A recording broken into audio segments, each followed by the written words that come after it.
ولا تعقن والدیک، اپنے ماں باپ کو نہ ستانا، اپنے ماں باپ کو تکلیف نہ دینا، اپنے ماں باپ کی نافرمانی نہ کرنا۔ کبھی آپ نے غور کیا قرآن کریم میں اللہ تعالیٰ نے اپنے ذکر کے بعد، اپنی توحید کے بعد اکثر مقامات والدین کا ذکر کیا ہے۔ قرآن کا 15واں پارہ اٹھائیے، وَقَضَىٰ رَبُّكَ أَلَّا تَعْبُدُوا إِلَّا إِيَّاهُ وَبِالْوَالِدَيْنِ إِحْسَانًا، تیرے پروردگار کا حکم ہے عبادت کرو تو اللہ کی کرو اور اپنے ماں باپ کے ساتھ اچھا سلوک کرو۔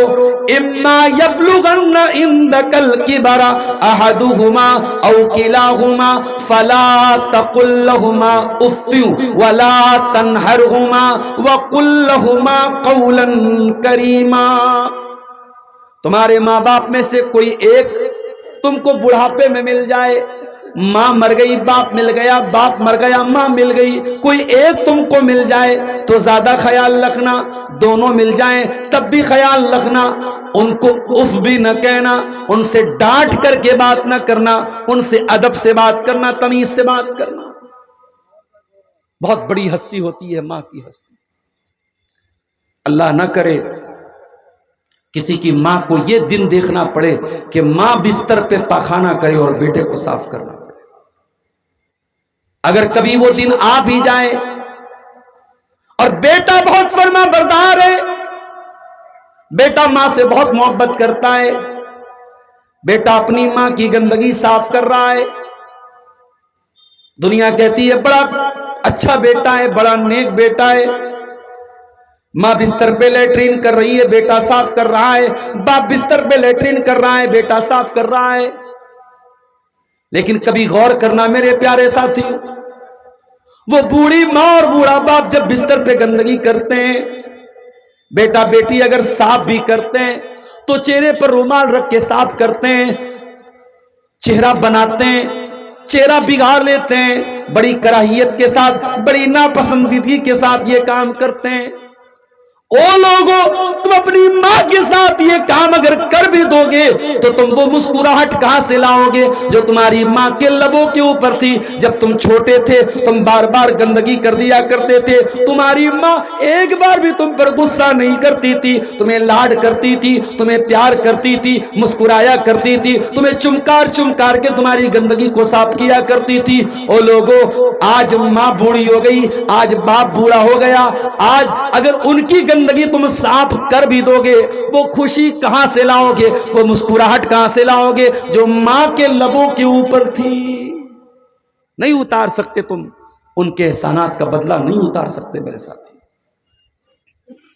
یمن کا ایک دیہاتی تھا، خانہ کعبہ کا طواف کر رہا تھا، اپنی بوڑھی ماں کو کندھے پہ بٹھا کے طواف کر رہا تھا، طواف کرتے کرتے کہہ رہا تھا انی لہا بعیرھا المذلل، او لوگو آج تو میں اپنی ماں کی سواری بن گیا، آج اپنی ماں کو اپنے کندھے پہ بٹھا کے میں نے خانہ کعبہ کا طواف کرا دیا، میں نے عمرہ کرا دیا، میں نے حج کرا دیا۔ عبداللہ بن عمر بھی وہیں پہ طواف کر رہے تھے، اس نے کہا عبداللہ بن عمر آج ایسا لگتا ہے میں نے ماں کے دودھ کا قرضہ اتار دیا، میں نے ماں کا حق ادا کر دیا، میں نے ماں کے احسانات کا بدلہ چکا دیا۔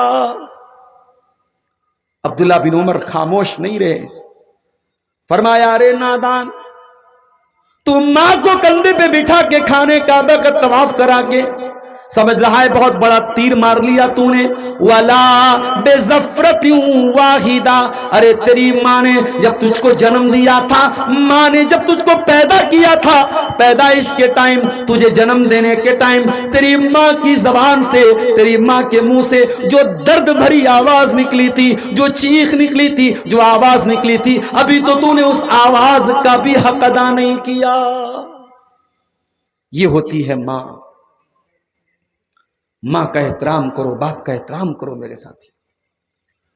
امام ابو حنیفہ رحمۃ اللہ علیہ اتنے بڑے امام ہیں، دنیا کو دین سکھاتے ہیں، ان کی ماں ان کے پاس آتی ہے، اے ابو حنیفہ اس مسئلے کا جواب جا کر کے عمر بن زر سے پوچھ کے آ،